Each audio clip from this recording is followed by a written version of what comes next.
আসসালামু আলাইকুম। প্রিয় দর্শক, দেখেন আমার এটি হলো পাহাড়ি ফল। এই পাহাড়ি ফলটা এটা কি ফল আমি জানি না। কারণ আমি এখানে এই যে দেখেন একটা ফল কি গেল, এই যে ফাঁকা ফল, এটা কি ফল আমি জানি না। কিন্তু এই এখানে অনেকেই আসে, যেমন আপনার বিভিন্ন জায়গা থেকে অনেক কবিরাজারা আসে, এই পাহাড়ের মাধ্যমে আইসা কিছু ফল খুঁজে নেয়। তো এটা কি ফল সেটা আমাকে বলে না, তারা বলতেছে যে এটা কি ঔষধি ফল।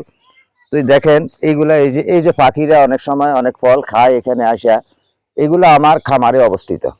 এগুলো আমার খামারে অবস্থিত, এই যে পাখিরা খাচ্ছে, এই যে দেখেন এখানে এই যে পাখি খাচ্ছে এগুলা। তারপরে এগুলো আমার খামারের মাধ্যমে অবস্থিত এই ফলগুলা।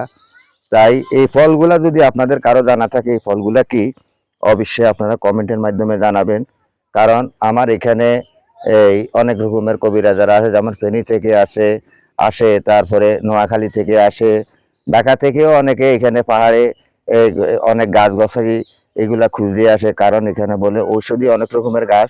তবে আমার এই ফলগুলার চাহিদাটা বেশি, এগুলা বেশি বেশি তারা এখান থেকে নিয়ে যায়। কারণ এগুলা নেওয়ার পরে তারা আমি জিজ্ঞাসাবাদ করছি, এরা বলতেছে ঔষধি ফল। তো এটার নাম কি সেটা বলে না। সেটা যদি আপনাদের কারণ জানা থাকে অবশ্যই জানাবেন। যদি এটা আসলে কার্যকরিত হয় তাহলে আমি এই ফলগুলা আর কেটে ফেলবো না, এগুলা আমি রেখে দিব, কিবা এই আরো এই যেন বৃদ্ধি হয়। কারণ আমার এই ফলের গুলা কারণে যদি এই ওষুধি গাছ যদি হয়ে থাকে তাহলে অনেক লোকের জীবন বেঁচে যাবে।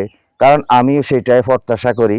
কারণ আমার এখানে যখন এটা আল্লাহর রহমতি জিনিস, আল্লাহর দানীয় জিনিস, কত রকমের ফল, কত রকমের গাছ, সকল গাছে হইল ঔষধি গাছ। কিন্তু অথচ আমরা নিজেরাই চোখ থাকিয়া অন্ধ, জ্ঞান থাকে, বিবেক থাকিয়া বিবেক হারা। কারণ ওষুধ জিনিসটা আমাদেরকে চিনতে হবে। যারা চেনে তারা তারা তারা নেয়, তারা এখান থেকে নিয়ে যায়। তাই আমি আপনাদেরকে বলতে চাই, যদি আপনারা কেউ চিনে থাকেন, কারণ আমাদের এই ফেসবুক প্ল্যাটফর্মে কিংবা সদস্যের মাধ্যমে অনেক অভিজ্ঞ লোক আছে, অনেক জ্ঞানী বুদ্ধিমান লোক আছে, তারা অবশ্যই এই ফলগুলা চিনতে পারবেন। যদি আপনারা এই ফলগুলা চিনেন তাহলে অবশ্যই আপনারা আমাকে কমেন্ট করে জানাবেন। কমেন্টের মাধ্যমে আমি অবশ্যই জেনে নিব। কারণ এই ফলগুলা তাহলে আমি আরো বৃদ্ধি করব। কারণ আমার এই বৃদ্ধির কারণে যেন মানুষের জীবন বাঁচে যায়, সেই প্রত্যাশা রেখে আমি এখান থেকে বিদায় নিচ্ছি। আসসালামু আলাইকুম রহমতুল্লাহ বারকাতুহ।